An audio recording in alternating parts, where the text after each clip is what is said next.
आप देख रहे हैं दंगल, आपके साथ मैं हूं चित्रा त्रिपाठी। आप सभी का ये पसंदीदा कार्यक्रम जिसमें नहले पर दहला, आज इसी विषय पर करने वाले हैं दंगल की शुरुआत। लेकिन उसके ठीक पहले आपको वो खूबसूरत दिव्यता और भव्यता से भरी हुई तस्वीरें दिखाते हैं जो हर हिंदुस्तानियों का सीना चौड़ा करती हैं। ये तस्वीरें नई संसद भवन की हैं। आप देख रहे हैं, एक एक कोना जरा गौर से देखिए, जो आपको ये एहसास कराएगा कि आधुनिक भारत का ये संसद भवन किस तरह से तैयार हो चुका है। ड्रोन कैमरों से ली गई तस्वीरों हो संसद भवन के अंदर, चाहे लोकसभा हो, राज्यसभा हो, सेंट्रल हॉल हो, एक एक तस्वीर को अगर आप गौर से देखेंगे तो पाएंगे कि बिल्कुल अलग नजारा, पुरानी संसद से बिल्कुल इतर अलग। और आपको बताते चले, इसके आर्किटेक्ट जो संसद भवन आप देख रहे हैं बिमल पटेल हैं। प्रधानमंत्री नरेंद्र मोदी 28 मई को उद्घाटन करने वाले हैं।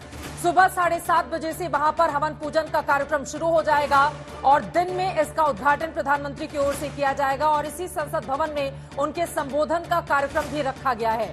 आपको बताते चले, ये जो नई बिल्डिंग है इसकी सबसे बड़ी विशेषता संविधान हॉल की है। संविधान हॉल में संविधान की कॉपी रखी जाएगी। उसके अलावा महात्मा गांधी, जवाहरलाल नेहरू, सुभाष चंद्र बोस, देश के प्रधानमंत्रियों की बड़ी बड़ी तस्वीरें भी वहां पर लगाई जाएंगी।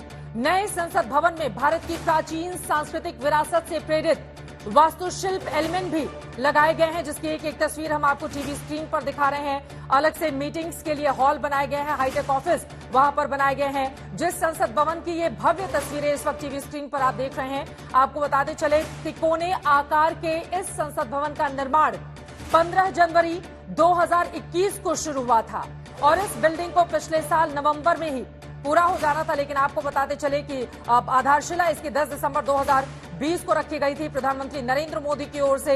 लेकिन कोरोना काल के दौरान भी यहां का कामकाज लगातार चलता रहा और उसके बाद देश की भव्य संसद बनकर पूरी तरह से तैयार हो चुकी है। जैसा कि तस्वीरों में आप देख रहे हैं, अलग अलग जो हिस्से हैं, आप देखिए किस तरह से सत्यमेव जयते यहां पर लिखा गया है। वहां पर बिल्कुल अलग अंदाज में कैसे आधुनिकता के साथ वहां पर सभी पेश आए। बड़े बड़े हॉल बनाए गए हैं ताकि वहां पर बड़े कार्यक्रम को अंजाम दिया जा सके। पुरानी संसद 1927 में बनी थी, ये नई संसद है जिसका उद्घाटन 2023 की 28 मई को प्रधानमंत्री नरेंद्र मोदी की ओर से किया जा रहा है। हालांकि यही वो संसद भवन है जिसका 20 विरोधी विपक्षी दलों की ओर से बहिष्कार के ऐलान किया गया है। लेकिन आपको बताते चले, कई ऐसे विरोधी दल हैं जिन्होंने इस उद्घाटन समारोह में हिस्सा लेने के लिए खुशी खुशी अपनी सहमति जता दी है और इस तरह से कुल 25 दलों की मौजूदगी में इस संसद भवन का उद्घाटन प्रधानमंत्री नरेंद्र मोदी की ओर से 28 तारीख को किया जाएगा। अलग अलग वक्त पर प्रधानमंत्री ने, हम सब जानते हैं कि किस तरह से कोरोना काल के दौरान भी जो मजदूर यहां के कामकाज में लगे हुए थे, पीएम मोदी ने खुद जाकर न सिर्फ जायजा लिया था बल्कि उन लोगों से बातचीत की थी। क्योंकि नए संसद भवन की अगर एक एक रूपरेखा तय की गई तो वो नरेंद्र मोदी के नेतृत्व में, और आज वो संसद भवन पूरी तरह से बनकर तैयार है जिसकी तस्वीरें आपने देख ली हैं। 28 मई को होगा उद्घाटन। इसकी एक एक खासियत आज तक लगातार आप तक पहुंचाता रहेगा। और अब रुक कर लेते हैं दंगल में आज के विषय का, और दंगल देश में मचे सियासी घमासान पर। आज देश में बीजेपी के शासन के 9 साल पूरे हुए हैं। बीजेपी इस मौके पर 9 साल की कामयाबियां गिना रही है तो कांग्रेस ने बीजेपी के सामने 9 सवाल दाग दिए हैं। कांग्रेस पार्टी महंगाई, बेरोजगारी, किसान से लेकर अर्थव्यवस्था और राष्ट्रीय सुरक्षा तक को लेकर सवाल खड़े कर रही है। 9 साल को बदहाल बता रही है, जबकि बीजेपी अगले 2 दिन बाद बेहद आक्रामक तरीके से पूरे देश में महासंपर्क अभियान चलाने वाली है। 1 महीने तक पूरे देश में केंद्रीय मंत्री से लेकर सांसद, विधायक, नेता, सभी जन जन तक बीजेपी के कामकाज को पहुंचाएंगे। पीएम मोदी खुद 30-31 मई को बड़ी रैलियां करने वाले हैं। लेकिन उसके पहले 28 मई को नए संसद भवन का उद्घाटन भी होना है। उसके बहिष्कार को लेकर भी विपक्षी तलवारें खींचे हुए हैं। कांग्रेस पार्टी ने तो तमिल संस्कृति और सनातन परंपरा के निशान सेंगोल को ही बोगस करार दे दिया है, जबकि केंद्रीय गृह मंत्री अमित शाह ने कांग्रेस के रुख को तमिलनाडु की संस्कृति का अपमान करार करते हुए दावा किया है कि अगले चुनाव में बीजेपी को 300 सीटें मिलेंगी और संसद भवन के उद्घाटन का विरोध कर रहे दलों की हालत कांग्रेस जैसी ही हो जाएगी। तो इन तमाम राजनीतिक वार पलटवार के बीच कई अहम सवाल हैं कि क्या 9 साल के कामकाज की बदौलत बीजेपी 2024 में विशाल बहुमत के साथ चुनाव जीत पाएगी? क्या हैट्रिक लगा पाएगी? क्या कर्नाटक में कांग्रेस की जीत का हौसला 2024 तक बना रह पाएगा? क्या संसद भवन उद्घाटन का विरोध और सेंगोल को बोगस बताने में कांग्रेस को चुनावी नुकसान हो जाएगा? देश की सियासत में संग्राम के 3 मोर्चे यही हैं। एक तरफ नए संसद भवन के उद्घाटन पर विरोध जारी है, दूसरी तरफ कांग्रेस पार्टी सेंगोल स्थापना को बीजेपी की बोगस कहानी बताती है, तीसरी तरफ मोदी युग के 9 साल पर सवाल और बवाल।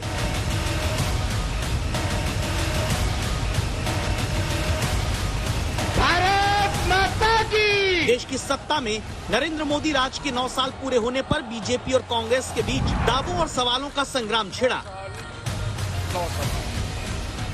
भ्रष्टाचार को खत्म करने की बात करने वाले प्रधानमंत्री इस पर जवाब क्यों नहीं देते कि अडानी की फर्जी कंपनियों में 20,000 करोड़ रुपए किसके हैं? कांग्रेस पार्टी पंच तत्वों को बड़ी ईमानदारी से विश्वास करती है। पंच तत्वों का सही सम्मान तब तक नहीं होगा जब तक 5 तत्वों में भ्रष्टाचार नहीं होगा। उन्होंने इसको करके दिखा दिया। सियासी जंग का लंबा सिलसिला चल रहा है। बीजेपी 9 साल की कामयाबियां बताने के लिए एक महीने का महा जनसंपर्क अभियान चला रही है। नेता, विधायक, सांसद, मंत्री से लेकर प्रधानमंत्री तक रैलियां करने वाले हैं। दूसरी तरफ कांग्रेस 9 साल को हर मोर्चे पर बदहाल करार देने पर तुली है। क्यों है प्रधानमंत्री जी कि पिछले 9 सालों में भी किसानों की आय 2 गुनी नहीं हुई है? एमएसपी की गारंटी क्यों नहीं दी गई है? धान का एमएसपी 14-15 में 1360 रुपए पर क्विंटल था, आज वो 2040 रुपए पर क्विंटल है। 100% राइज हुआ है। तो एक बार कांग्रेस पार्टी रिकॉर्ड तो देख लिया करे, डेटा ठीक रखा करें आरोप लगाने के पहले। 9 साल। वैसे कांग्रेस 9 साल के बीजेपी राज की नाकामियों पर किताब लिख डालने का दावा करती है। बड़े आरोप भी लगाती है कि किसानों की आय 2 गुनी नहीं की जा सकी, विदेशों से कालाधन लाने का वादा पूरा नहीं हुआ, नोटबंदी करके देश की इकॉनमी तबाह कर दी गई, जीएसटी से कारोबारी बर्बाद हुए, सारी सरकारी कंपनियां बेच डाली और 2 करोड़ रोजगार भी नहीं मिला।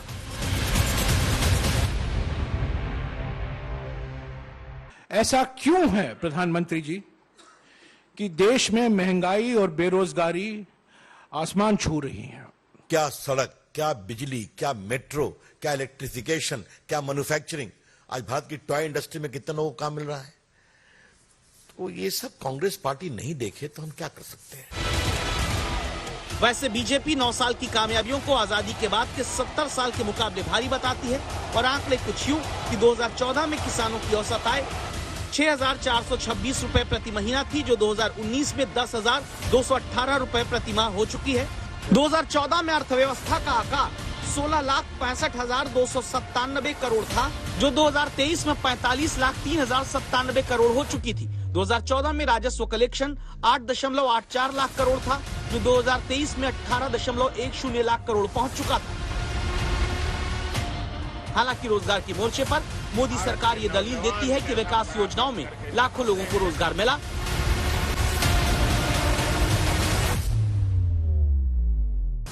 कांग्रेस और बीजेपी के बीच एक दंगल संसद भवन के उद्घाटन और उसमें लगाए जाने वाले सेंगोल पर चल रहा है।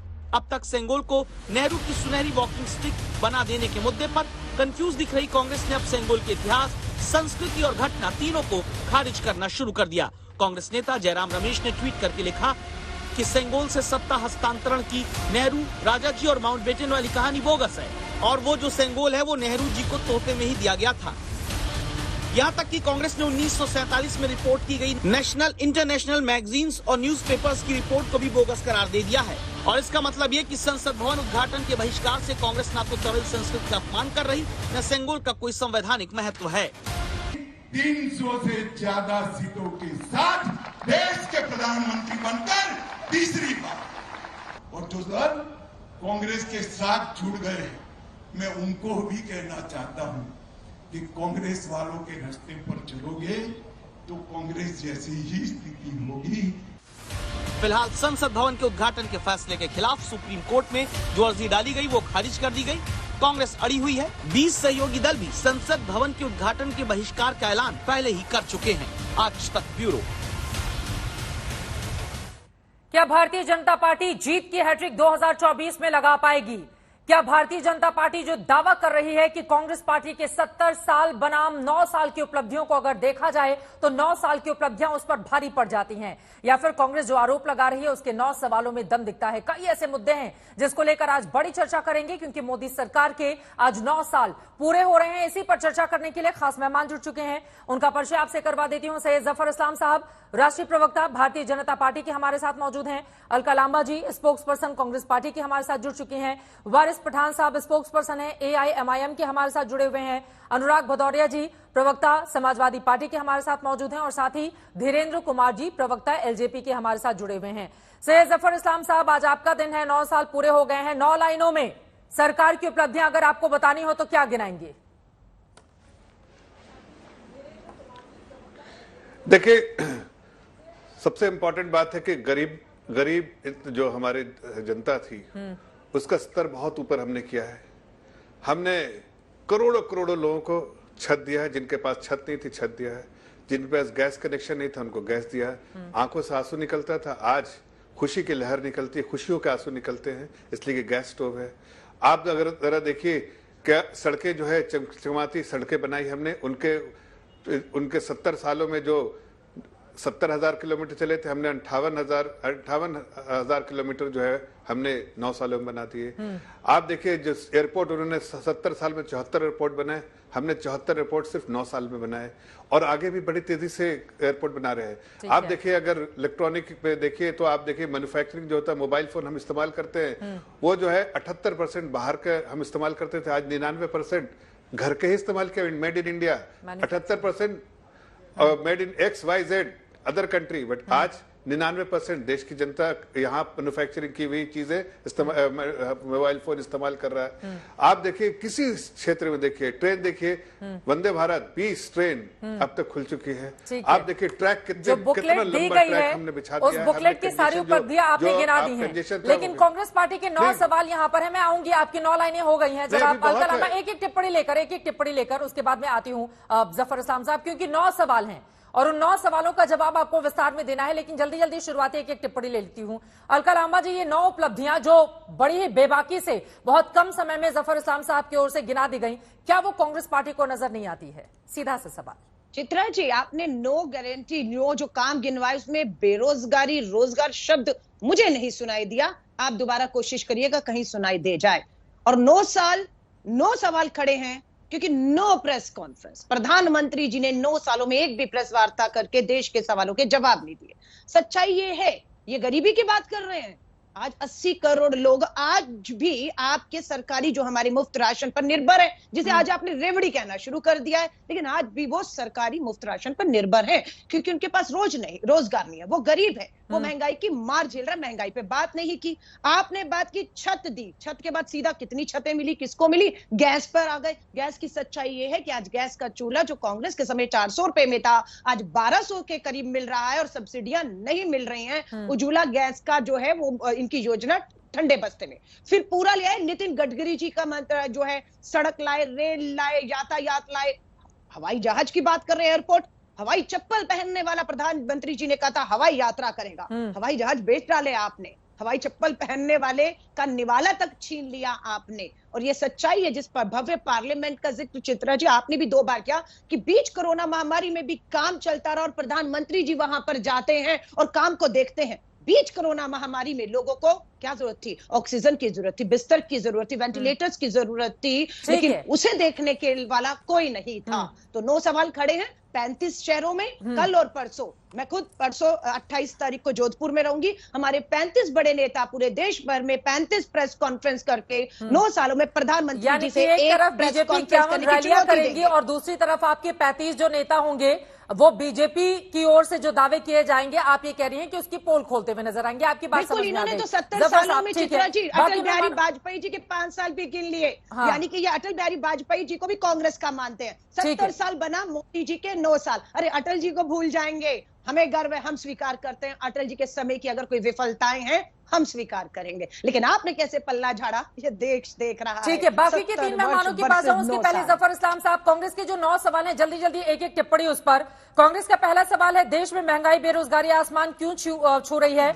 सार्वजनिक संपत्ति क्यों बेचे जा रहे हैं, जैसा कि सवाल खड़े किए गए यहां पर सीधे अलका लांबा की ओर से। पहला सवाल टू द पॉइंट। देखिए, मैं जवाब देना चाहता हूं। देखिए, सबसे पहले तो उनको बताना चाहता हूं कि उनको महंगाई दर देखने आता है तो शायद वो देख ले कि 2004 से 2014 के बीच में जो सीपीआई इंडेक्स, जो महंगाई देखने का तरीका है देश में, सीपीआई इंडेक्स उस वक्त क्या था और आज क्या है। आज इतनी सारे तकलीफों के साथ, Ukraine war, supply chain disruption, Covid, ऐसी इतनी बड़ी कितने कंट्री में क्राइसिस है।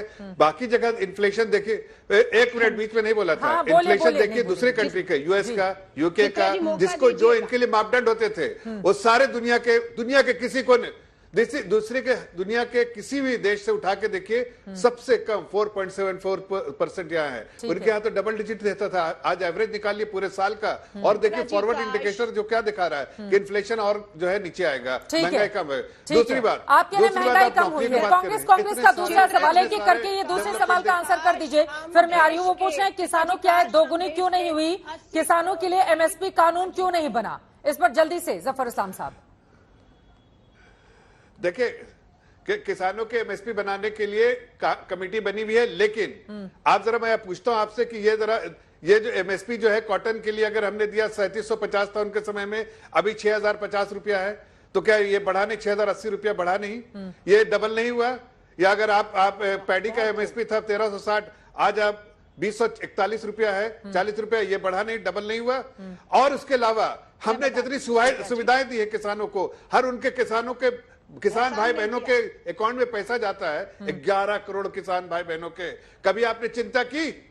आपने न्याय स्कीम का नाम लिया और भाग गए न्याय स्कीम से कि आप न्याय देना जानते ही नहीं है, इसलिए आपने ड्रॉप कर दिया। हमने न्याय दिया है, हमने हर समाज के हर वर्गों के लिए, समाज के हर वर्गों के लिए। ठीक है, एक-एक करके अपनी बात रखेंगे, एक-एक करके अपनी बात रखेंगे। मेज की जो अरे बीच में मत बोलिए, मेज की जो आप किसानों की बात कर रहे हैं, मेज की देखिए 1330 से 1962, क्या ये डबल के आसपास नहीं है? ठीक है, मैं जवाब ले लेती हूँ। डेटा हम दे देंगे। वो गिना रहे हैं कि बहुत सारी चीजें डबल हो गई हैं। और अलका लांबा जी, अब तो बड़े बड़े मंत्री भी सीधे उतर कर ये सवाल आप लोगों से पूछ रहे हैं कि 5वीं सबसे बड़ी अर्थव्यवस्था हिंदुस्तान दुनिया भर में बन चुका है, क्या ये कांग्रेस पार्टी को नजर नहीं आता है जो अर्थव्यवस्था के मोर्चे पर बीजेपी को घेरती है?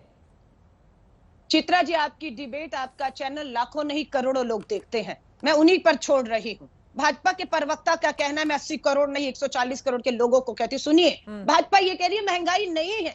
जो पेट्रोल और डीजल कांग्रेस के समय पर, मैं आपको उस समय का एमएस जो हमारा था $107 प्रति बैरल जब था, 107, तो कांग्रेस के समय में 70 रुपए पेट्रोल, 57 रुपीज डीजल था। आज $74 प्रति बैरल अंतरराष्ट्रीय बाजार में कच्चा तेल, और यहाँ कितने 100 रुपया पेट्रोल है, 90 रुपया डीजल है। भाजपा का प्रवक्ता कहना नहीं ये महंगाई नहीं है, पेट्रोल डीजल खाने की चीजें, अरे तेल खरीदे तो सही।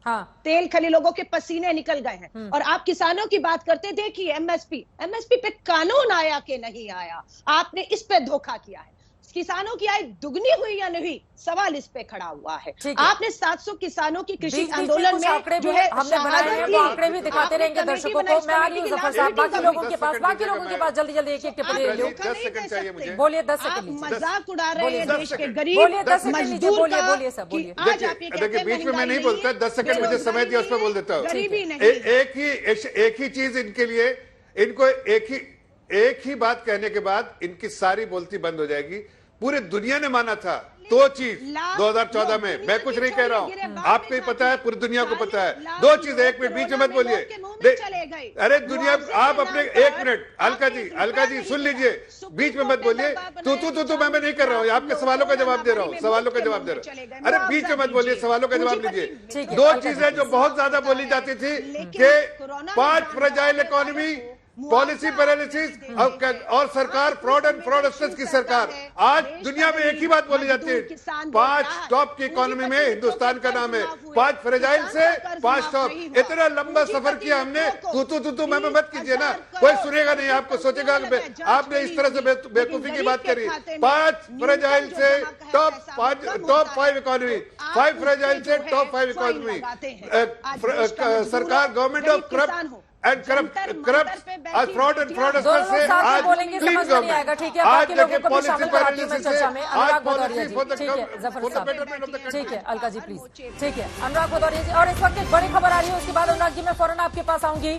मोदी सरकार पर राहुल गांधी की ओर से निशाना साधा गया है। एक तरफ मोदी सरकार अपनी 9 साल की कामयाबियों को लेकर लोगों के बीच जाने की तैयारी कर रही है, तो राहुल गांधी कह रहे हैं झूठे वायदों और जनता की दुर्दशा से 9 साल की इमारत बनी है। पीएम अपनी नाकामियों की लीजिए जिम्मेदारी, राहुल गांधी की ओर से लगातार आपको बताते चले ट्वीट करके निशाना साधा जा रहा है। एक तरफ 9 सवाल भी उनकी ओर से पूछे गए उनके ट्विटर अकाउंट पर, तो वहीं दूसरी तरफ अब राहुल गांधी सीधे प्रधानमंत्री नरेंद्र मोदी पर यहां पर निशाना साधते हुए नजर आ रहे हैं, ये कहते हुए कि आप अपनी नाकामियों की जिम्मेदारी लीजिए।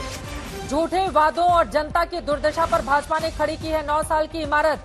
महंगाई, नफरत और बेरोजगारी, प्रधानमंत्री जी अपनी नाकामियों को लीजिए। और इसी के साथ ही उन्होंने 9 साल और 9 सवाल भी अपने ट्विटर अकाउंट पर शेयर किए हैं, सवाल पूछते हुए राहुल गांधी की ओर से। कांग्रेस पार्टी के बड़े नेता उन्होंने ये सवाल दागे हैं।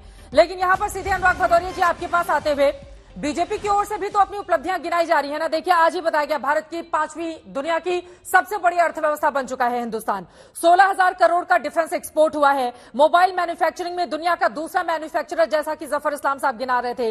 डिजिटल पेमेंट का आंकड़ा $10 बिलियन हो चुका है। विकास के हर क्षेत्र में विकास के अलग अलग मापदंड स्थापित करता हुआ हिंदुस्तान विरोधी दलों की आंखों में इतना क्यों चुभ रहा है? सरकार की ओर से सवाल पूछे जा रहे हैं। अनुराग जी,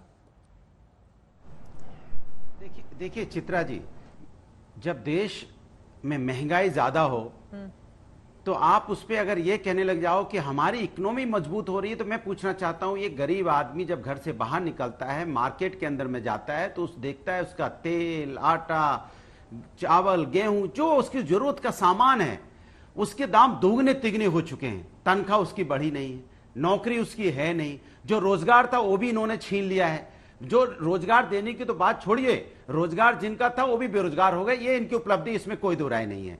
अब वो बेचारा क्या करेगा, कैसे अपने परिवार को पालेगा, उसके बारे में चर्चा नहीं करना चाहते।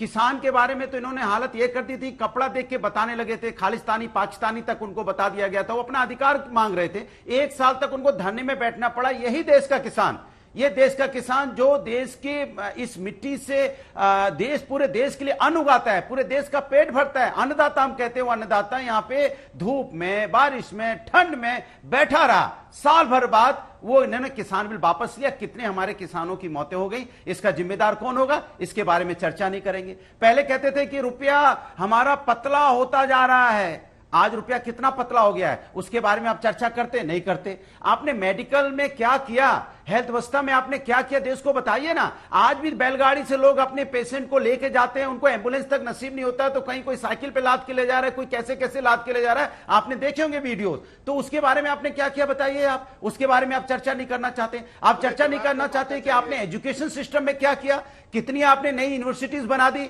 या जो बच्चे अच्छा पढ़ना चाहते थे, उनके जो गांव के बच्चे थे, उनके लिए आपने क्या एजुकेशन दिया, क्या आपने स्मार्ट सिटी बना दी, क्या आपने स्मार्ट सिटी बनाने के जो वादे किए थे क्या पूरा हो गया। अरे स्मार्ट सिटी तो छोड़ो, आप तो गांव तक यहाँ पे स्मार्ट गांव तक नहीं बना पाए, स्मार्ट सिटी क्या बनाएंगे। तो आपने पूरे देश को एक धोखे में रखा है। मैं सीधी सी बात कहना चाहता हूं, ये सरकार सिर्फ झूठ और जुमलों पे चलती है। झूठ और जुमलों की इन्होंने बड़ी अचीवमेंट किया है, मैं आपको बोल रहा हूं। मार्केटिंग और इवेंट का भी अचीवमेंट इन्होंने वर्ल्ड में नंबर 1 किया है। अगर इनको रेटिंग दी जाए तो Bharatiya Janata party marketing event में, झूठ और जुमलों में इनका बराबरी कोई नहीं कर सकता। इन 9 सालों में इसका अचीवमेंट तो इन्होंने किया, इसमें कोई दो राय नहीं है। लेकिन देश की जनता के साथ किसानों के जिस मुद्दे को आप गिना रहे हैं अनुराग भदौरिया जी, उसी किसानों के मुद्दे को लेकर उत्तर प्रदेश के विधानसभा के चुनाव भी हुए, और पश्चिमी उत्तर प्रदेश में किस तरह से भारतीय जनता पार्टी ने अपार सफलता हासिल की। तो क्या लोगों तक आप ये बात पहुंचा पाने में नाकाम हो रहे हैं, या फिर बीजेपी जो वादा कर रही है उस पर ज्यादा भरोसा हो पा रहा है? इस सवाल का जवाब आप दीजिएगा। एक बार वारिस पठान जी की भी टिप्पणी ले लेती हूँ। दो लोग और हैं। आ रही हूँ अनुराग जी, आ रही हूँ आपके पास। वारिस पठान साहब, लेकिन दूसरी बड़ी उपलब्धि के तौर पर क्या इस बात को सरकार ले सकती है, 80 करोड़ लोगों तक मुफ्त में अनाज यही सरकार पहुंचा रही है, प्रधानमंत्री आवास योजना का लाभ भी लोगों को दिया जा रहा है, और ये तमाम उपलब्धियां लगातार सरकार की ओर से गिनाई जा रही हैं। तो ये चीजें विरोधी दलों को नजर क्यों नहीं आती हैं वारिस जी? देखिए चित्रा जी, बीजेपी के हिसाब से तो ऐसा लग रहा है कि 9 साल पहले पूरा हिंदुस्तान एक जंगल था, ना वो अच्छे रास्ते थे, ना रोजगार था, ना रोड थे, ना यूनिवर्सिटी थी, ना हॉस्पिटल था, ना ट्रेन था, ना मेट्रो था, कुछ नहीं था हिंदुस्तान में। ना हिंदुस्तान को कोई विदेशी लोग बुलाते थे, ना कोई इज्जत देता था। बस ये 9 ही साल के अंदर हिंदुस्तान सब कुछ आगे बढ़ गया। अरे जफर साहब, 9 साल में हिंदुस्तान का आपने बेड़ा गर्क कर दिया पूरी तरह से। हिंदुस्तान, आप तो कहा था 15 लाख रुपया देंगे, वो तो गए खड्डे में नहीं दिए आज तक। 2 करोड़ युवाओं को रोजगार मिलना था, उसकी जगह तो करोड़ों युवा बेरोजगार हो गया। अरे आपने 9 साल में बहुत बड़े बड़े काम किए। एक तो संविधान को खत्म कर दिया, डेमोक्रेसी लोकतंत्र का गला घोट दिया और पूरी तरह से देश में नफरत फैला दी। आपने इतनी नफरत फैलाई कि मुसलमानों का तो जो माइनॉरिटी का बजट था उसके अंदर भी आपने कटौती कर दी। नारी सम्मान के नाम पे, बेटी बचाओ बेटी पढ़ाओ के नाम पे आपने नारी का अपमान कर दिया। बिल्किस बानो के कातिलों को आपने खुली फिजाओं के अंदर छोड़ दिया। उसके बाद जब कोई मॉब लिंचिंग कितना बढ़ गया आपके राज के अंदर, गाय के नाम के ऊपर आपने गुंडों को खुला छोड़ दिया। जाओ किसी को पूछो कहां लेके जा रहा, अगर गाय है नहीं है तो भी उसको पकड़ के मॉब लिंचिंग कर दो, उसको मार डालो। फिर उसको आपने हीरो बना दिया। जब बाहर आए तो हार फूल पिनाया, आपने टिकट दिया इलेक्शन का, जिता के हीरो कर दिया। वाह वाह वाह, क्या 9 साल में आपने तरक्की कर दिया। महंगाई कहां जा रही है मालूम है आपको? पेट्रोल डीजल गैस का भाव क्या है पता है आपको? सफर में मुझे यकीन है कि आप स्टूडियो या कहीं आए होंगे तो बैलगाड़ी बनी है। आप लोग सिलसिलेवार तरीके से जो बातें गिना रहे हैं उसका असर क्यों नहीं होता है? आपने बोला कि टिकट दिया और चुनाव जितवा दिया। चुनाव जितवाने का काम तो जनता का है ना, इनका काम तो सिर्फ टिकट देने का है। तो इन्हीं के उम्मीदवार को जनता क्यों चुन रही है? होगा बहुत जल्दी, बहुत जबरदस्त असर होने वाला है, क्योंकि 2024 का चित्रा जी टीजर और ट्रेलर रिलीज हो चुका है। और पिक्चर का नाम मैं आपको बता देता हूं, बाय बाय मोदी 2024। ये भी पूरी तरह देश के अंदर रिलीज हो चुका है और आगे पब्लिक इनको जवाब देगी। कोविड काल में क्या कर दिया उन्होंने, भूले नहीं है। शमशान में जलाने के लिए लकड़े नहीं थे। अरे और आप अभी पार्लियामेंट की बिल्डिंग का उद्घाटन करने चले, करिए। प्रेसिडेंट का आपने अपमान कर दिया। राष्ट्रपति देश का नंबर 1 हमारी मुर्मू जी, उसको आपने बुलाया नहीं। आप मन मर्जी से चलाते रहिए देश को, देश का पूरी तरह आपने बेड़ा गर्क कर दिया। और फिर भी आप बोलते हैं मोदी है तो मुमकिन है। मोदी है तो बिल्कुल महंगाई है, बेरोजगारी है। जवाब सुन लेते हैं, दोनों एक साथ बोलते अच्छा नहीं रहता आपके चैनल पे। सब मोदी है तो होगा। ठीक है वारिस जी, अब जवाब ले लेते हैं, बोलिए जफर साहब। देखिए ना, अरे सुनिए, देखिए जब मैंने कहा कि ऐसे स्थिति में जब दुनिया मानती थी कि 5 फ्रेजाइल मतलब सबसे कमजोर दुनिया की इकोनॉमी अब सबसे तंदुरुस्त मजबूत इकोनॉमी जो दुनिया की 5 बन गई और आगे बढ़ने वाली, तेजी से बढ़ रही है 1 ट्रिलियन से 3.5 ट्रिलियन की। और साथ साथ इतने सारे मैन्युफैक्चरिंग स्पेस में इतने सारे 14 नई इंडस्ट्रीज, नई कंपनियां यहां जो दुनिया में बड़ी बड़ी कंपनियां यहां पर शॉप बनाए, तो क्या मैन्युफैक्चरिंग में क्या व्हाइट कॉलर और ब्लू कॉलर जॉब नहीं क्रिएट होती है? करोड़ों करोड़ जॉब क्रिएट हो रही है। सरकारी जॉब खाली देखते हैं, प्राइवेट सेक्टर में जॉब ही जॉब क्रिएट हो रही है। जब एमएसएमई को हमने इतना सपोर्ट किया, आत्मनिर्भर बनाने का काम किया, उसमें किसको फायदा हुआ? सारे एमएसएमई, जितने सारे 6 लाख एमएसएमई है उनको सबको, वहां इतनी सारी नौकरियां शुरू हुई हैं। जो हमने बहुत सारे ऐसे काम किए जिसके इम्पैक्ट जमीन पे आम नागरिक को हुआ, चाहे वो मुद्रा लोन से हो, चाहे और कैसे। सुनिए, एक बीच में मत बोलिए, मैं बीच में नहीं बोलता, मैं आपके बीच में एक वर्ड नहीं बोला, फिर भी नहीं बोलूंगा। जब आप बोलेंगे तो मैं भी नहीं बोलूंगा। वारिस भाई, जब आप बोलेंगे तो मैं फिर सुनूंगा, फिर जवाब दूंगा। आज ये बात है ना, आप कहते हैं महंगाई बढ़ी, कहां महंगाई बढ़ी भाई? जो उस वक्त का मापदंड और आपका मापदंड अलग होता है क्या? इस देश के लिए कोई अलग दो बीजेपी के रूल है तो दूसरा कानून रखेंगे क्या? जो उस वक्त का सीपीआई इंडेक्स था, आज वो सीपीआई इंडेक्स दूसरा है क्या? तो आप हकीकत से हट के मत बात कीजिए। मैं सिर्फ आपको इतना कह रहा हूं कि देखिए, आप हमसे 9 सवाल पूछा है कांग्रेस से, मैं कांग्रेस को जवाब देना चाहता हूं कि आप जो है कांग्रेस को बताया कि एमएसपी बढ़ाया है, डबल किया, प्लस सिर्फ डबल नहीं किया, हमने किसानों के लिए बहुत सुविधाएं दी, साथ साथ बैंक अकाउंट में पैसा भी डाला, किसान सम्मान निधि। लेकिन एक बात बताना चाहता हूं, ये रोना धोना इसलिए, एक सेकंड चित्रा जी, ये रोना धोना इसलिए है, 10 सेकंड इसलिए रोना धोना है ज्यादा कांग्रेस का कि डायरेक्ट बेनिफिट ट्रांसफर जब से शुरू हुआ, जब बीच में जो लोग आज तक दुनिया में हिंदुस्तान में पैदा नहीं हुए थे, जो आज तक हिंदुस्तान में पैदा नहीं हुए थे, उनके नाम से लोग खाते थे। 2,73,000 करोड़ 2,73,000 करोड़ हमने बचाया है। इसलिए इनका रोना धोना इसलिए कि इनका जो माल मिलता था, देश को लूटने का जो तरीका था, उसमें कमी कर लिया। हमने लोगों को सीधा पैसा ट्रांसफर किया। आज इन बीच में जो बिचौलिया और गलत नाम जो पैदे ने उनके नाम से जो खाते थे, ठीक है, दोनों लोग साथ में बोलेंगे, समझ में नहीं आएगा, प्लीज एक करके। ठीक है, ओके। मैं अनुराग जी आपके पास भी आऊंगी, अलका जी आपके पास, धीरेन्द्र जी बड़ी देर से हैं, आधे घंटे से, एक बार उनकी भी टिप्पणी हो जाए।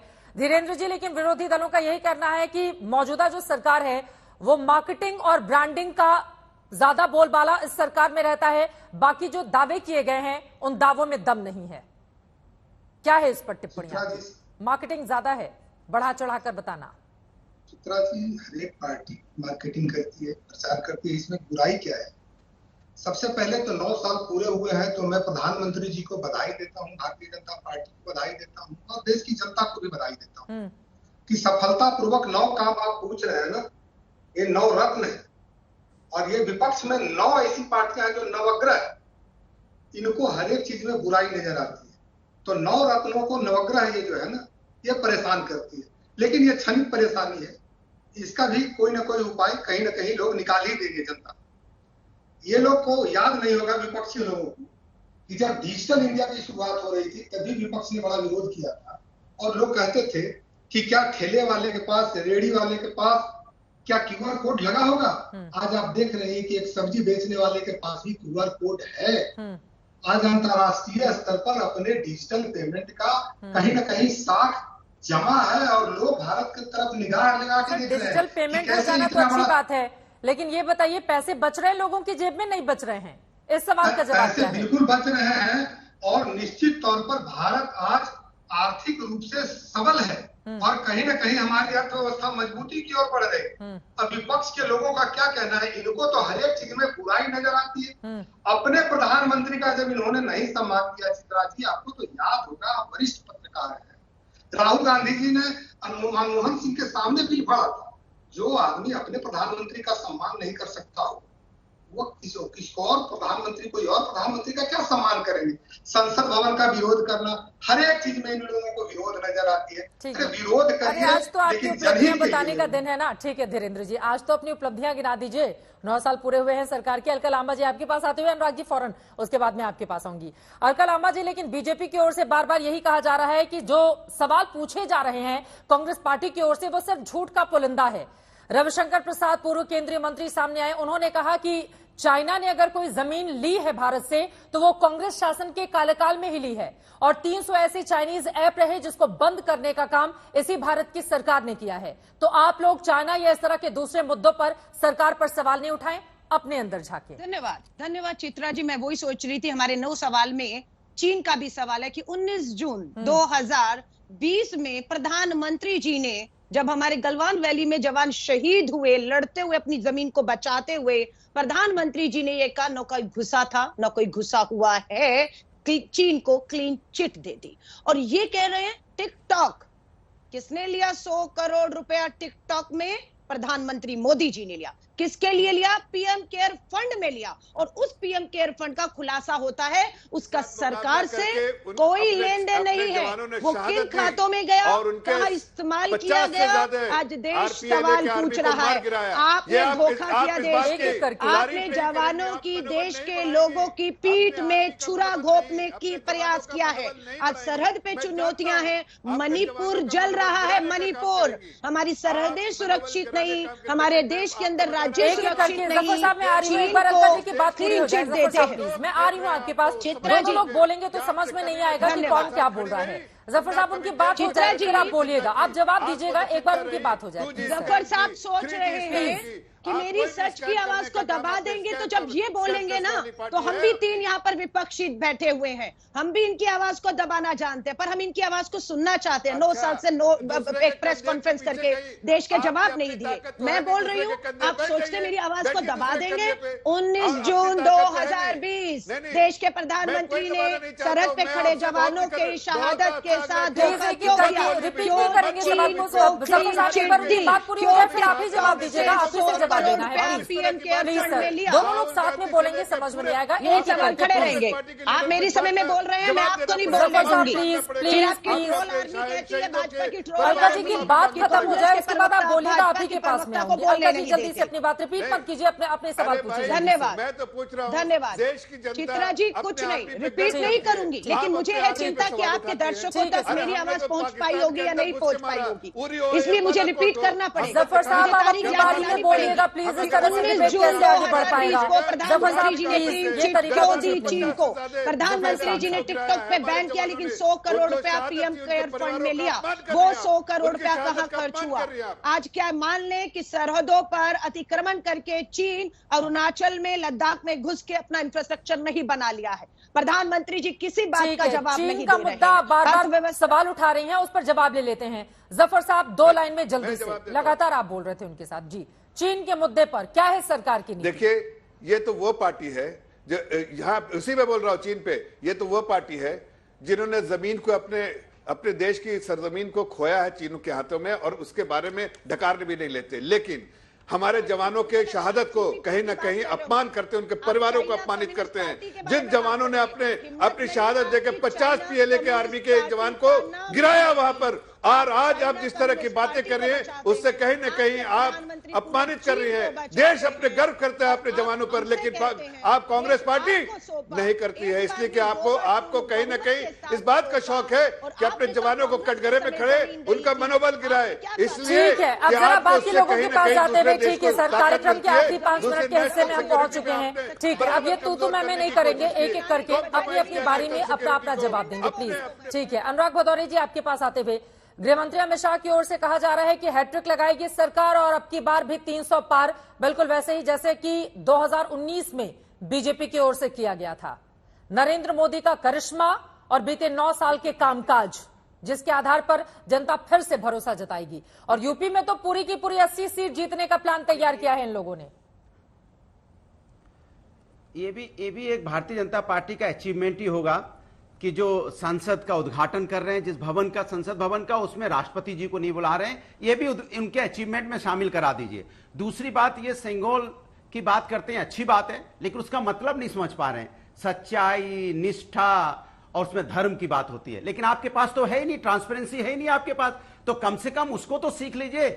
आप यहाँ ट्रांसपेरेंसी की बात करते हैं, सच्चाई की बात करते हो, इमारत आपने झूठ पे खड़ी कर रखी है। अभी आप कह रहे थे करोड़ों रोजगार सृजित हो रहे हैं, कहां हो रहे हैं भैया, पता बता दीजिए। पूरे देश के लोग चले जाएंगे, करोड़ों करोड़ रोजगार, आप ही तो बोल रहे थे भी आज तक के चैनल पे, आप बोल दीजिए कहां हो रहे हैं, सब चले जाएंगे, सबको रोजगार मिल जाएगा। तो ये झूठ और जुमलों की जो इमारत खड़ी करते हो, ये फुस हो चुकी है, ये आपकी गिर रही है, धरातल में मिल चुकी है। लेकिन दिक्कत है कि आपको पता ही नहीं है कि आपकी जमीन खिसक गई है और आप हल्ला मचाए चले जा रहे हैं। इसलिए मैं आपसे कह रहा हूं, कम से कम आप लोकतंत्र का सम्मान कीजिए, लोकतंत्र का सम्मान कीजिए, राष्ट्रपति जी का सम्मान कीजिए, वो भी आप सम्मान नहीं कर पा रहे हैं। आप सेंगोल का भी सम्मान कीजिए, सेंगोल लगाने की तो बात करते हैं, उस पर अमल कीजिए, उसका जो मतलब होता है उस पर तो अमल कीजिए, कम से कम उस पर भी अमल नहीं करना है। अच्छी बात है कि आपको एहसास हो गया कि आपकी सरकार जा रही है, इसीलिए आप सेंगोल ले आए हैं कि कल आपको 2024 में किसी और को देना है। अनुराग भदौरिया जी, नहीं 2024 में इनको देना है, हो रहा है नहीं हो रहा है वो तो सदन के अंदर ही दिखाई देगा ना, बहिष्कार से थोड़ी नहीं नजर आएगा। 2024 में चित्रा जी 2024 में सत्ता परिवर्तन होने जा रहा है, इस बात का बीजेपी को एहसास हो गया है, इसीलिए वो राजदंड लेके आए हैं, क्योंकि उनको दूसरों को देना है, कि हम लोगों को देना है राजदंड, क्योंकि सत्ता हमारी आने वाली है। तो इस बात के भारतीय जनता पार्टी को पहले से एहसास हो गया है, इसके लिए आप बधाई के पात्र हैं। कम से कम आप जनता के मूड को पहले ही समझ गए। ठीक है, जफर साहब जवाब मूड को पहले ही आप इसलिए आप राजदंड लेके आए। ग्रीन चिमनी सुनिए तो सही, जल्दी से। अरे भाई सुन लीजिए, भदौरिया जी बताइए, आपका वीडियो निकाल के आपको, अरे सुनिए एक मिनट भाई सुन लीजिए, आपको आपका वीडियो भेजेंगे 2017 का, 2022 का, दोनों वीडियो भेजूंगा आपको, मेरे पास दोनों वीडियो है, ये कहते हुए कि हम यहाँ सरकार बनाएंगे, हम ये सरकार। जनता ने क्या किया, क्या वो जनता ने क्या किया? हम आपको जनता ने क्या किया? आपको नकार दिया, नकार दिया आपको। क्या पूरे किए? नहीं, जनता ने क्या किया? नकारा। ऐसा नहीं नकारा, ऐसा बुरा नकारा कि आप इस लायक भी नहीं बचे कि आपके साथ कोई अलायंस कर सके। आप अलायंस किया, दूसरे के कंधे में बैठे, दोनों गिर गए। आपको हकीकत जुमले दिए गए हैं, वो वीडियो। अरे भाई, मैं तो कह रहा हूँ कि देश की जनता को आप अपमान कर रहे हैं, दोनों लोग एक बोलेंगे, आर्मी को समझ में अपमान कर कैसे रहे हैं, आएगा देश की भाई? जनता को दोनों लोग अपमान कर आपस रहे में हैं। लड़ेंगे, अरे भाई, सर समझ में प्रदेश नहीं की आएगा। जनता अभी देख अभी रही है एक कि साल आपको है, नकार दिया ठीक है सर, अभी निकाल थोड़ा दिया आराम और से, आप अभी थोड़ा फिर से आराम से। खुशहाली बना दोनों लोग रहे क्या हैं। बोल ये रहे वीडियो हैं भी मुझे रिकॉर्ड भी कीजिए समझ में नहीं आ रहा है। इसका, दर्शकों को भी नहीं। 2024 के बाद ये वीडियो भी हम वायरल करेंगे। दोनों लोगों की आवाज डाउन कीजिए प्लीज, एक एक करके अपनी बात रखेंगे। वारिस जी, मैं फौरन आपके पास आऊंगी, लेकिन उसके पहले अलका लांबा जी, ये सेंगोल को ही पूरी तरह से बोगस बता देना जयराम रमेश जी की ओर से। वो कह रहे कोई साक्षी ही नहीं है कि इस तरह का कोई सत्ता हस्तांतरण हुआ था। उधर से बीजेपी कह रही है कि तमिल भावना का अपमान कर रही है, वहां की परंपरा का, वहां की संस्कृति का मखौल उड़ा रही है कांग्रेस पार्टी, ऐसा बोलकर। देखिए, अमित शाह जी संस्कृति रिवाज, इनको इनके कपड़ों से पहचानो, खाने से पहचानो। इसी विवाद में कर्नाटका की आग जो लगी थी उसमें ठंडा पानी डालने का काम लोगों ने किया, या वहां पर भी बहुमत से आगे। अमित शाह जी का वीडियो चलाइए कर्नाटक में, मणिपुर इसी चीज पे जल रहा है। जिस सिंगोल का आप दिखा रहे हैं प्रतीक, बात वही है। चर्चा होनी किस पे? संसद पर होनी है, सिंगोल पर होनी है, या संसद के भीतर उठने वाले मुद्दों पर होनी है। आज मुद्दों पर तो बोल ही नहीं रहे, नो सवाल मुद्दों पर है। आज संसद भवन वहां नहीं, यहाँ होगा, पर चर्चा होगी। उसको झूठ का पुलिंदा बता दिया कि ऐसा कुछ हुआ ही नहीं, बोगस है। कांग्रेस का जो स्टैंड है नई पार्लियामेंट, चित्रा जी, कांग्रेस का जो स्टैंड है सिंगोल को लेकर, नई पार्लियामेंट को लेकर और मुद्दों को लेकर, कांग्रेस ने अपना स्टैंड साफ लोगों के बीच में रख दिया है। अब हम लोगों में जा रहे हैं, ये भी जा रहे हैं। कर्नाटका में भी औंधे मुंह आकर गिरे, हिमाचल में भी डबल इंजन की सरकारें औंधे मुंह आकर गिरना शुरू हो गई है। अब मध्य प्रदेश, राजस्थान, छत्तीसगढ़ में भी आप देख लीजिएगा, इनकी वापसी नहीं होने वाली। उसके बाद क्लोजिंग कमेंट आप दीजिएगा वारिस पठान साहब, लेकिन उनके पास नरेंद्र मोदी हैं, बहुत बड़े कद का नेता। विरोधी दलों के पास तो आसपास भी कोई नजर नहीं आता है। देखिए, बीजेपी बार बार उनके करिश्मे का भी जिक्र करती है। वारिस पठान साहब, कौन खड़ा होगा उनके सामने? उनके पास नरेंद्र मोदी है, उनके पास नरेंद्र मोदी है, हमारे पास भारत का डॉक्टर बाबा साहब अम्बेडकर का दिया हुआ संविधान है, लोकतंत्र है, डेमोक्रेसी है। अब 9 साल हो गए। चित्रा जी, चौथा डेमोक्रेसी का स्तंभ कहने वाला क्या होता है? Media, press. 9 साल में कितना प्रेस कॉन्फ्रेंस कर लिया नरेंद्र मोदी जी ने? एक भी नहीं। 9 साल में चीन घुसता आ गया, अरुणाचल प्रदेश के अंदर कितना 56 इंच का सीना दिखा दिया, जरा भी नहीं। अब बात निकली सिंगोल के ऊपर। 9 साल के अंदर सिंगोल का मीनिंग क्या मालूम है? तमिल के अंदर निष्पक्ष और न्यायपूर्ण शासन का। आपने तो सीधा सीधा हमारे लोकसभा स्पीकर, जिनका अधिकार बनता है पार्लियामेंट की नई बिल्डिंग का उद्घाटन करना, उनसे वो अधिकार छीन लिया। हमारी जो प्रेसिडेंट थी मुर्मू, उनको आपने वहां पर आमंत्रित नहीं किया, उनको बुलाया नहीं। तो 9 साल के अंदर ये भी देखा जाएगा। 9 साल में संविधान के अंदर जो theory of separation of power होता है, उसकी आपने धजिया उड़ा दी।